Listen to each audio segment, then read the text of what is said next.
제5장. 내가 이르노니 너희는 성령을 따라 행하라. 그리하면 육체의 욕심을 이루지 아니하리라. 육체의 소욕은 성령을 거스르고 성령은 육체를 거스르나니 이 둘이 서로 대적하므로 너희가 원하는 것을 하지 못하게 하려 함이니라. 너희가 만일 성령의 인도하신 바가 되면 율법 아래 있지 아니하리라. 육체의 일은 분명하니 곧 음행과 더러운 것과 호색과 우상 숭배와 주술과 원수 맺는 것과 분쟁과 시기와 분냄과 당 짓는 것과 분열함과 이단과 투기와 술 취함과 방탕함과 또 그와 같은 것들이라.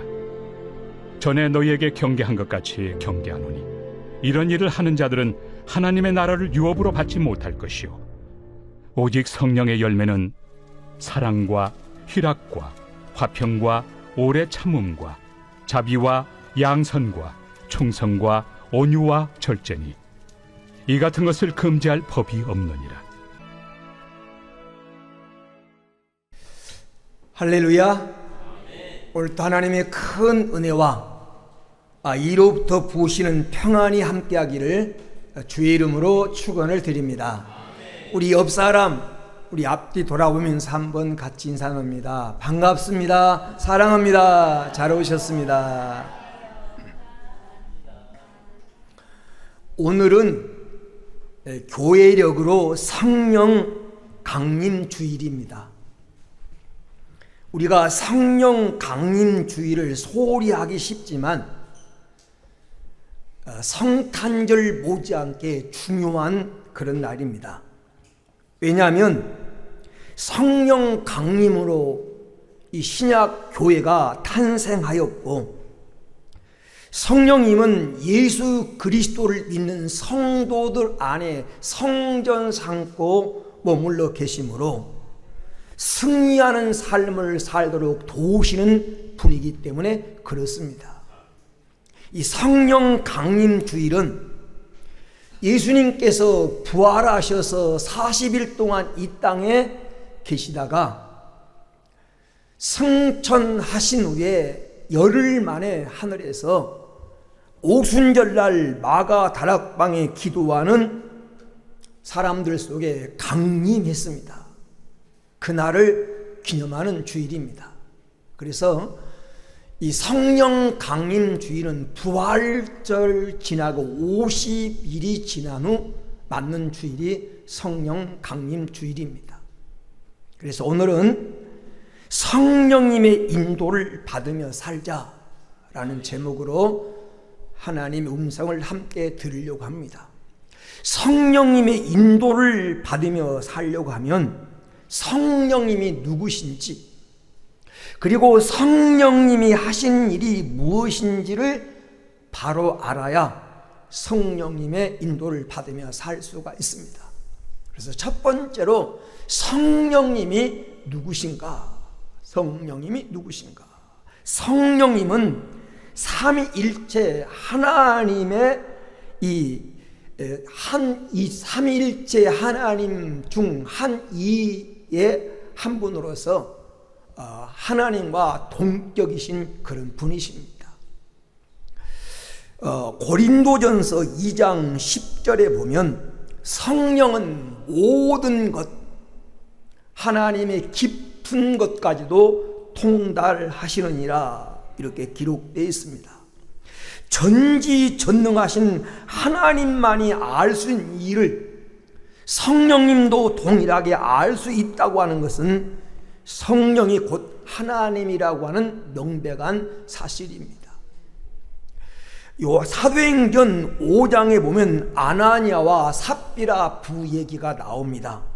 땅을 판 돈 일부를 숨긴 아나니아에게 베드로가 말하기를 사도행전 5장 3절에서 4절에 내가 성령을 속이고 땅값 얼마를 감췄느냐.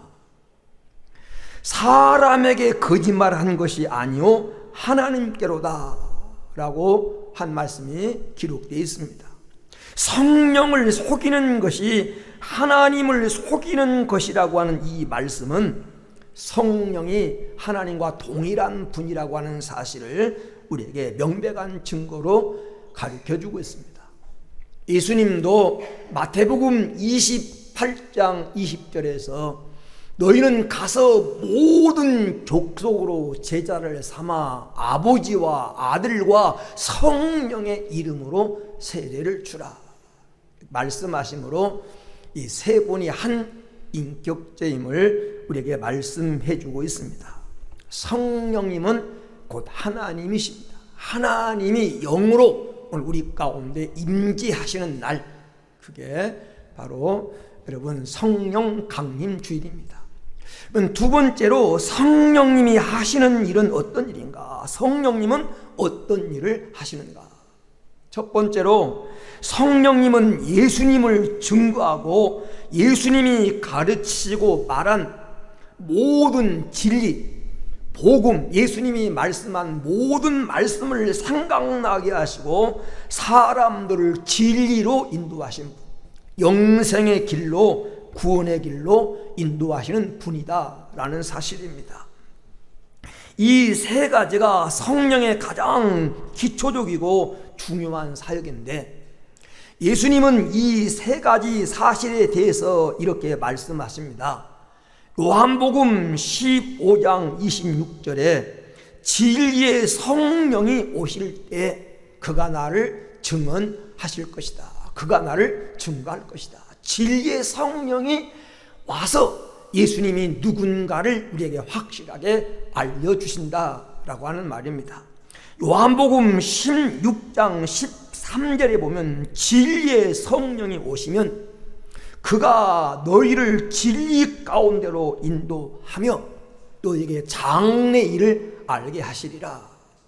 성령이 오면 우리를 진리 가운데로 인도하고 장차 우리가 어떻게 될 것인가를 분명히 알려주신다, 이렇게 말씀하고 있습니다. 요한복음 14장 26절에도 보혜사 곧 아버지께서 내 이름으로 보내실 성령, 그가 너에게 모든 것을 가르치고 내가 너에게 말한 모든 것을 생각나게 하시리라 라고 예수님은 성령님에 대해서 이렇게 가장 중요한 사역에 대해서 우리에게 말씀해 주고 있습니다. 성령님께서 오셔서 예수님이 누구인지, 예수님이 하나님의 아들, 우리의 구주가 되시며 장차 심판주가 되시고 하나님 나라가 바로 예수님의 나라고 우리가 그와 함께 할 때 그의 주인공이 된다는 사실을 성령님이 우리에게 분명히 알려주신다라는 것입니다. 그러므로 성령을 통하지 않고는 예수님을 알 수도 없고 예수님을 바르게 만날 수도 없고 예수님이 약속하신 미래 약속도 우리가 받을 수 없다고 하는 사실입니다. 그러므로 우리의 믿음이 계속 성장하고 예수님을 깊이 알아가려면 절대적으로 성령님의 도우심이 필요합니다. 성령으로 하지 않고는 결코 예수님이 나의 구주인 것이 믿어지지 않고 알 수도 없습니다. 이게 성령님이 하시는 가장 중요한 사역이라는 사실입니다. 두 번째, 성령님은 믿는 자들을 거듭나게 하시고 능력을 주어서 세상을 이기도록 도와주십니다. 요한복음 3장 5절에 보면 진실로 진실로 너에게 이르노니 사람이 물과 성령으로 거듭나지 아니하면 하나님 나라에 들어갈 수 없느니라. 우리가 거듭나지 아니하면, 다시 성령 안에서 태어나지 아니하면 우리가 하나님 나라에 들어갈 수 없다고 말하는데, 성령님은 우리를 거듭나도록 도와주시는 분이라는 것입니다. 그런가 하면 사도행전 1장 8절에 성령이 너희에게 임하시면 너희가 권능을 받고 예루살렘과 온 유대와 사마리아와 땅끝까지 이르러 내 증인이 되리라 하신 말씀처럼 성령은 우리에게 능력을 주어서 증인이 되게 하고 사명을 감당하게 하고 세상을 이기도록 도와주신다고 하는 사실입니다. 아무리 생각해봐도 신앙생활은 우리의 의지나 우리의 힘이나 우리의 결심만 가지고는 안 됩니다. 굳게 결심하고 정말 하나님의 뜻으로 살겠다고 굳게 결심을 하고 나는데 며칠만 지나면 그 결심이 쉽게 허물어지고, 마치 죽은 물고기가 나무 토막이 그 강물에 흘러 떠내려가는 것처럼 세속의 물결에 떠내려가고 있는 우리의 모습을 우리는 발견하게 됩니다. 뼈저리게 느끼는 것은 신앙생활은 우리의 힘이나 의지도 중요하지만 그것만 가지고 안 된다. 우리가 몰라서 그렇게 살아야 되는 줄을 몰라가지고 우리가 신앙생활을 바르게 못한 게 아닙니다. 알아요. 정말 하나님 뜻대로 살아야지, 믿음으로 살아야 되지. 우리의 이 지식은, 우리의 머리는 그걸 알고 있지만 우리 행위가 따라주지 못하는 것은 능력이 없었습니다. 능력이. 그렇게 살만한 능력이 우리에게는 없기 때문에 성령의 도움이 절대적으로 필요하다는 겁니다. 성령이 우리를 도와줄 때, 성령은 우리에게 권능을 주기 때문에 내 힘으로 할 수 없고 내 의지로 할 수 없는 것을 성령님은 하게 하십니다.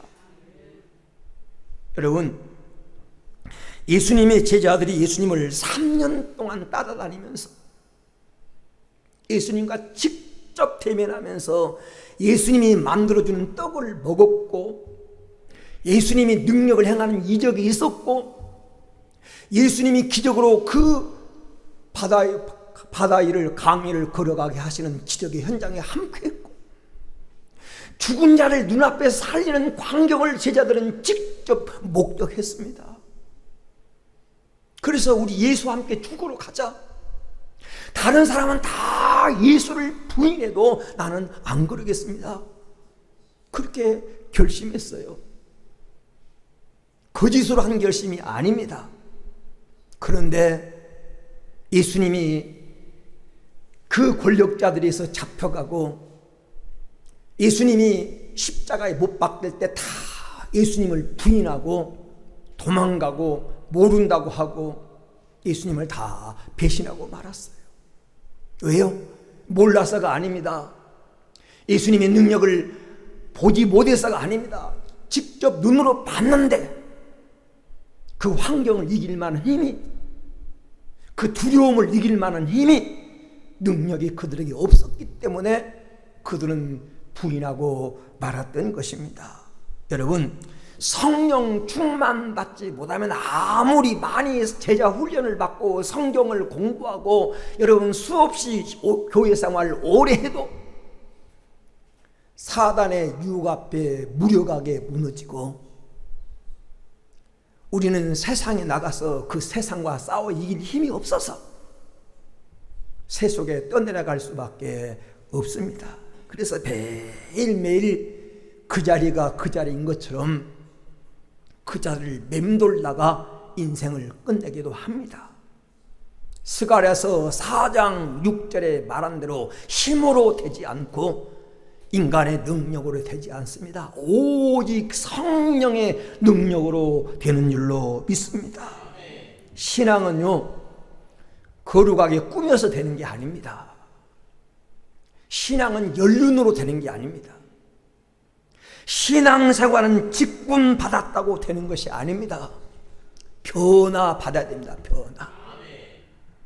사울이 변하여 바울 되듯이, 속이는 자요 남의 발뒤꿈치를 잡았던 야곱이 변하여 이스라엘 승리자가 되는 변화가 일어나야 되는 것처럼 변화를 받아야 되는데, 우리를 거듭나게 하고 우리를 변화시키는 힘이 내 힘에, 내 능력에, 내 힘에 있는 것이 아니라 성령님께 있다는 거예요.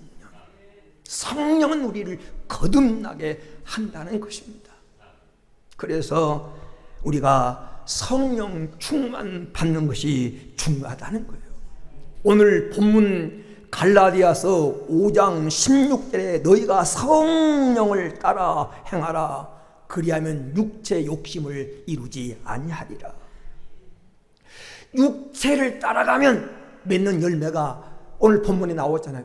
뻔한데 육신의 욕망을 따라가면 그 맺어진 열매가 다 쓸데없는 열매고 허접한 열매고 하나님을 기쁘게 하지 못한 열매가 그런 삶의 결과가 주어지므로 이런 자는 하나님 나라를 유업으로 받을 수 없다라고 말하는데 육체를 따라가면 그 열매밖에 맺을 게 없다는 거예요. 그래서 성령을 따라 행하라. 그리하면 육체 욕심, 육체 열매를 이루지 않는다는 것입니다. 그러기에 우리의 성령의 도움은 절대적입니다. 세 번째로 왜 우리가 성령 충만을 받아야 되는가? 성령님이 하시는 일은, 성령님이 하시는 세 번째 일은 말할 수 없는 탄식으로 친히 우리를 위해서 간구해 주시기 때문입니다. 로마서 8장 26절에 이와 같이 성령도 우리의 연약함을 도우시나니 우리는 마땅히 기도할 바를 알지 못하나 오직 성령이 말할 수 없는 탄식으로 우리를 위하여 친히 간구하시느니라. 성령님은 우리의 연약한 부분을 아신대요. 우리의 부족한 부분을 아신대요. 그리고 그 연약함을 도우시고 말할 수 없는 탄식으로 우리를 위해서 간구해 주신다고 말합니다. 여러분, 성령님이 우리를 위해서 일하는 사역 중에 이토록 눈물 나게 하는 구절이 어디가 있습니까? 가족도 나를 위해서 슬피 울어주지 않는 우리가 각박한 세상을 살아가고 있는데 그 어느 누구도 내 편이 되어주지 않을지라도 모든 사람이 나를 떠나고 버릴지라도 오직 성령 하나님은 내 곁을 떠나지 아니하시고 영원히 내 삶을 지켜주시고 내 상처를 아파해 주시고 내 힘듦을 안타까워하시고 내 실패를 지켜보시면서 우리를 도와주시는 분이라는 것입니다. 성령님은 우리가 인생의 괴롭고 쓴맛을 본 후라도 다시 돌이켜 하나님 곁으로 돌아오도록 우리를 위해서 간구해 주시는 분이십니다. 이 세상에 아무도 내 편이 없다고 여러분 자잘할 필요 없습니다. 눈에 보이는 여러분 편은 없을지라도, 눈에 보이는 여러분을 도와주는 분은 없을지라도 지금도 성령 하나님이 여러분을 위해서 말할 수 없는 탄식으로 기도해 주시고 도와주시고 안타까운 마음으로 여러분의 승리를 응원하시고 지켜주시는 분이신 줄로 믿습니다. 성령님은 보혜사입니다. 이로자요, 상담자요, 우리의 인도자이기 때문에 우리가 성령님을 찾고 긴급 호출하기만 하면 언제나 가까운 곳에서 우리를 도와주시려고 늘 준비하고 계시는 분이십니다. 그러기에 우리가 성령 충만을 받고 살아야 됩니다. 여러분, 그러므로 우리가 성령에 대한 바른 자세가 필요합니다. 성령에 대한 바른 자세. 세 번째로 성령에 대한 바른 자세가 필요해요. 우리가 성령님에 대해서 어떤 자세를 가져야 될까요? 첫 번째는 성령님을 모셔야 합니다. 성령을 모셔야 돼요. 성경에 성령을 받으라, 성령 충만을 받으라, 이런 말씀이 많이 등장하는데 전부가 하나도 애 없이 명령어로 기록, 명령어로.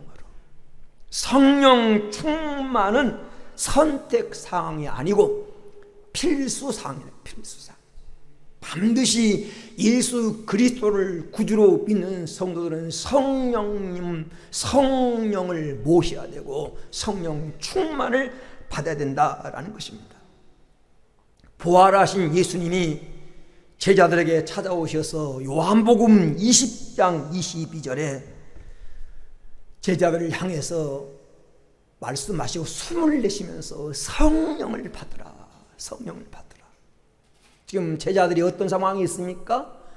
예수님 십자가에 못 박힐 때 다 예수님을 버리고 도망갔던 제자들, 예수님을 모른다고 하고, 그리고 예수님이 십자가에 못 박힐 때 다 애면하고 흩어졌던 그 제자들이 지금 두려워서 모여있는 그 현장에 부활하신 주님이 찾아오셔서 그들을 아시고 성령을 받으라, 성령을 받으라, 이렇게 말씀하셨어요. 여러분, 데살로니 에베소서 5장 18절에 보면 술 취하지 마라, 이는 방탕한 것이니 오직 성령으로 충만함을 받으라. 세상에 취하지 말고 잘못된 것에 취하지 말고 성령의 충만함을 받으라고 말씀합니다. 사도행전 1장 4절에 보면 아버지의 약속하신 것을 받기까지 예루살렘을 떠나지 말아라. 예루살렘을 떠나지 말고 아버지께서 너에게 약속하신 것을 받기까지 기다리라. 뭘 약속했습니까? 성령 충만을 약속했는데 그거 성령 충만 받기까지 떠나지 말아라. 그리고 사도행전 1장 8절에 성령 임하면 권능을 받는다는 겁니다. 성령 충만이란 나의 인격이 성령님에 의해서 사로잡혀진 상태를 말하는 거예요.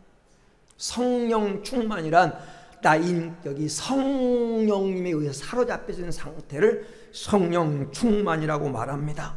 나의 생각이나 행동이나 말이 성령에 의해서 통제되고 성령의 뜻을 따라 움직인 상태를 성령 충만이라고 말합니다. 세상 사람들은 다 무엇인가 붙잡혀 삽니다.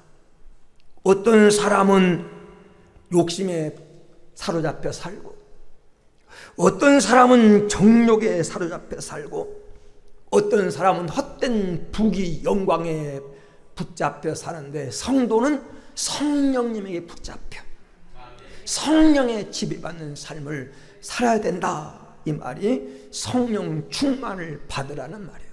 다시 말하면 성령님을 모시고 살아야 된다는, 인격적인 말로 말하면 성령님을 여러분 인격 안에, 마음 안에 모시고 살아야 됩니다. 그러면 어떻게 하여야 성령 충만을 받을 수 있습니까? 성경은 우리에게 방법을 가르쳐 주고 있습니다.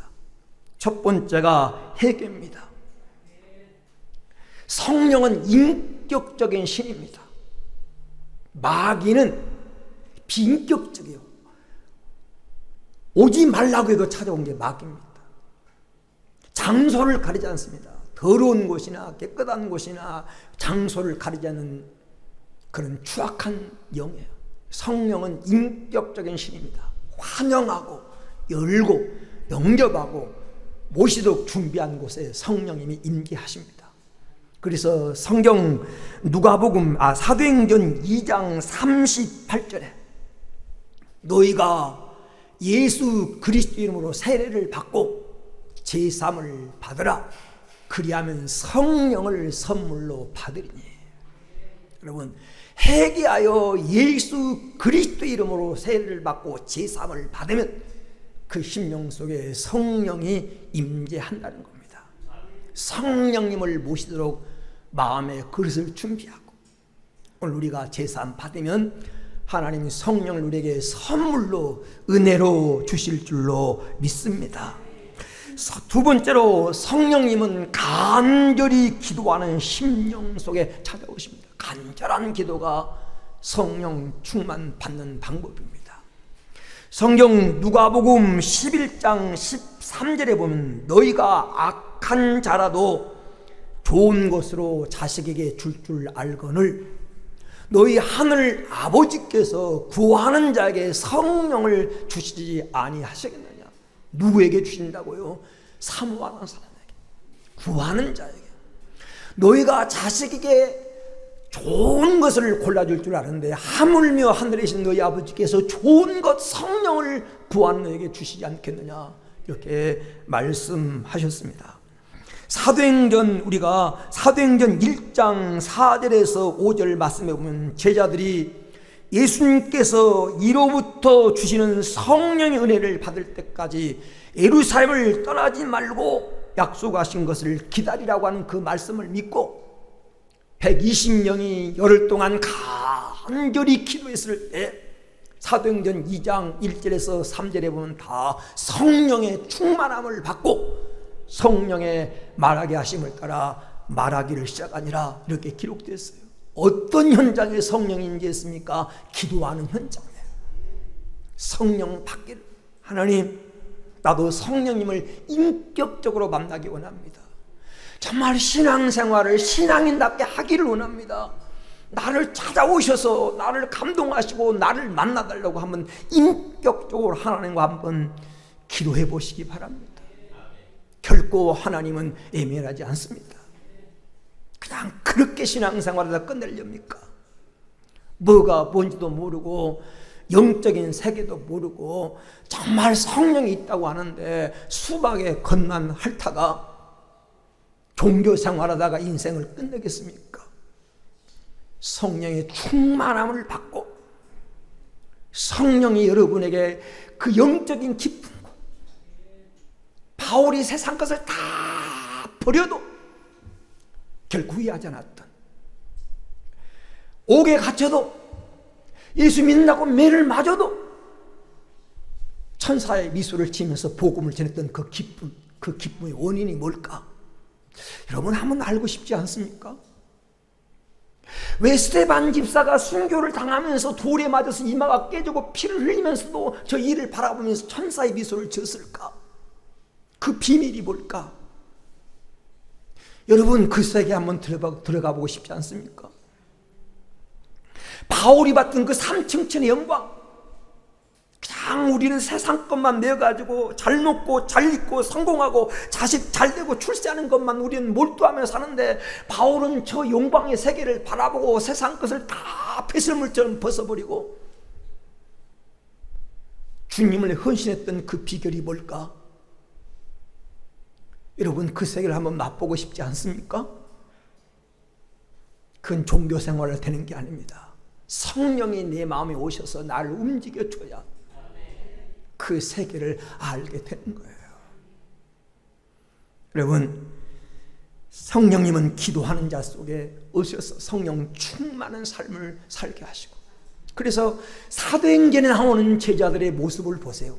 복음서에 나오는 제자들과 사도행전 2장의 성령 충만 받은 후에 제자들의 삶은 달라졌습니다. 두려워 숨었던 그들이 문을 박차고 나와서 예수 그리스도를 담대히 전하는, 예수 이름으로 말하지 마라 함구령에 내렸음에도 불구하고 너희가 생각해봐라, 하나님 말씀을 듣는 것이 옳은지 너희 말을 듣는 것이 옳은지 우리는 보고 들은 것을 말하지 않을 수 없다 담대히 쳤던 그 능력이 어디서 나왔습니까? 성령이 주시는 능력입니다. 이 기쁨이 여러분에게 충만하기를 축원합니다. 세 번째, 성령 충만은 말씀 듣는 현장에, 말씀 들을 때 성령이 임재합니다. 우리가 사도행전 10장 44절에 보면 성령이 이 말을 할 때, 하나님 말씀을 전할 때 성령이 말씀 듣는 그 현장에 임했어요. 왜냐하면 성령은 곧 하나님입니다. 하나님. 그리고 말씀이 곧 하나님이에요. 제 말이 아니라 말씀이, 요한복음 1장 1절에 말씀이 곧 하나님이라는 거예요. 말씀이 하나님인데 이 성령님이 곧 하나님, 그리고 말씀 듣는 현장에 성령님이 함께 하셔요. 여러분, 말씀은 성령님이 사용하는 검입니다. 에베소서 6장 17절에 보면 말씀은 성령님이 사용하는 검이에요. 그래서 말씀 듣는 현장에 성령님이 역사합니다. 사도행전 10장 44절 말씀에 베드로가 이 말할 때 성령이 말씀 듣는 모든 사람에게 내려오시니, 베드로가 말한 이 말이 무슨 말입니까? 이 말. 예수 그리스도가 우리의 구주고 하나님이 우리 위해서 그 구주를 보내셨다. 이를 믿는 자에게는 생명 있다. 이 말을 전할 때 이 말씀을 듣는 사람에게 성령이 임재했습니다. 나중에 사도행전 11장 15절에 베드로가 사도들 앞에서 이방인도 우리와 똑같은 성령을 받았다는 그 사실을 증언하면서 이렇게 말합니다. 내가 말을 시작할 때 성령이 그들에게 임하기를 처음 우리에게 임하신 것 같이 그들에게 하신지라. 이방인에게도 하나님 말씀 듣는 그 현장에 우리가 똑같은 성령을 부어주셨다라고 말합니다. 말씀 듣는 현장에 성령이 임재하는 줄로 믿습니다.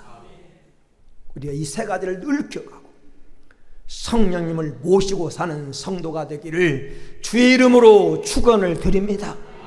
끝으로 우리가 성령에 대한 두 번째 자세는 성령의 인도를 받으며 살자. 성령 인도. 오늘 말씀에 성령의 인도함을 받으라는 겁니다.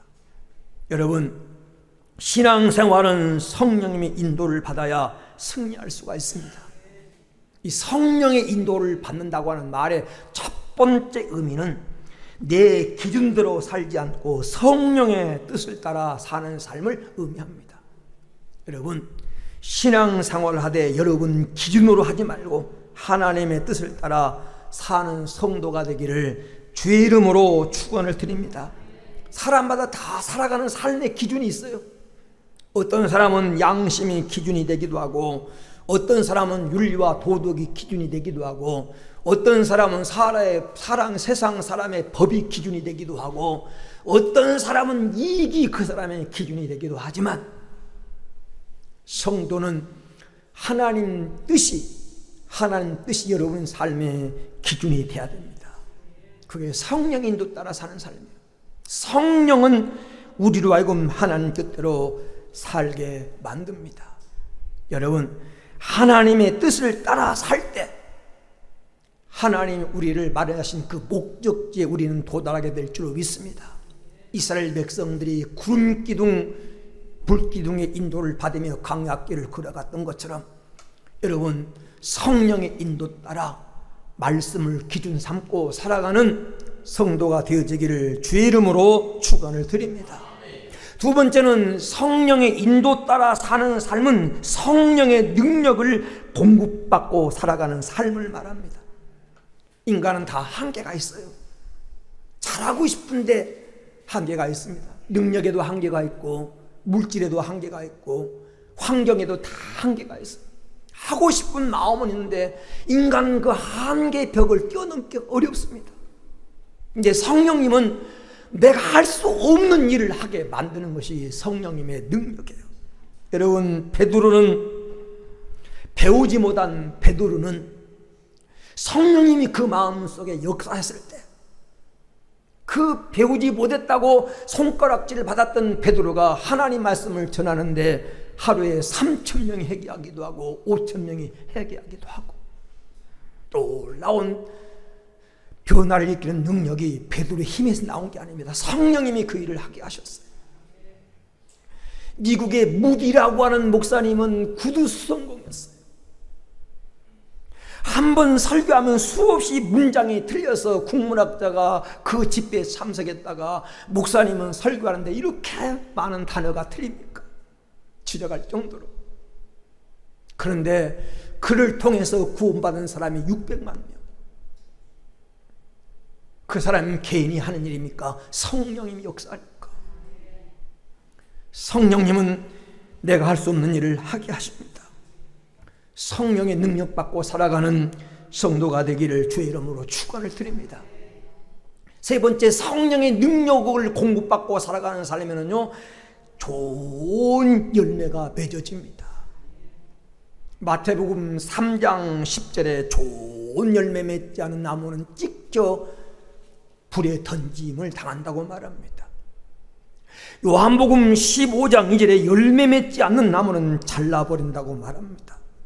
우리가 좋은 열매 맺어야 되는데 어떻게 좋은 열매를 맺을 수 있습니까?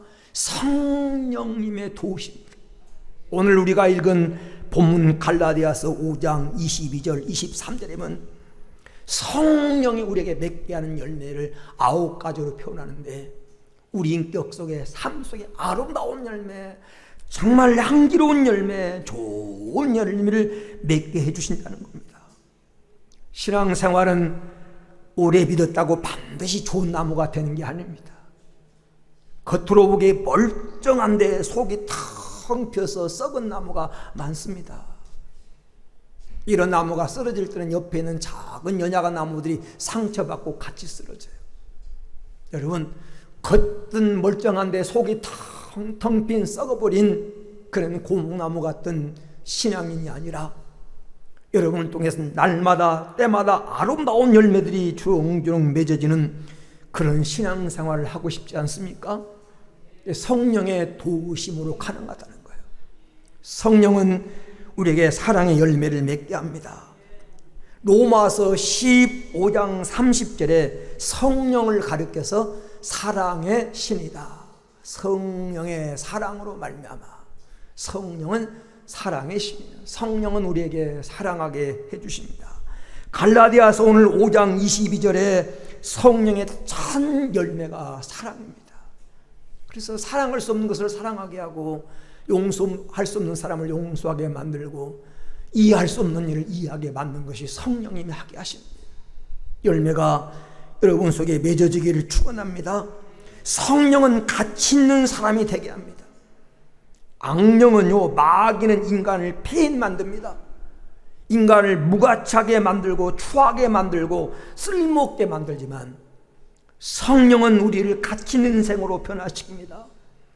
보람 있는 삶을 살도록 우리를 변화시킵니다. 그러므로 우리가 좋은 열매 맺으려면 성령의 인도하심이 절대적으로 필요합니다. 말씀의 결론을 맺습니다. 성경에 이런 약속의 말씀이 기록되어 있습니다. 성경 고린도전서 12장 7절에 각 사람에게 성령을 나타내시는 것은 유익하게 하려 하십니다. 왜 하나님이 성령으로 우리 마음 가운데 오실까요? 우리를 유익하게 하시고 우리에게 좋은 열매 맺게 하시려고 행복한 삶을 살게 하시고 이 성령님의 여러분 의도를 알고 여러분을 통해서 아름다운 열매들이 맺어져서 하나님께 영광이 되고 여러분 삶이 복된 삶이 될 수 있는 신앙인 될 수 있게 되기를 주의 이름으로 축원합니다.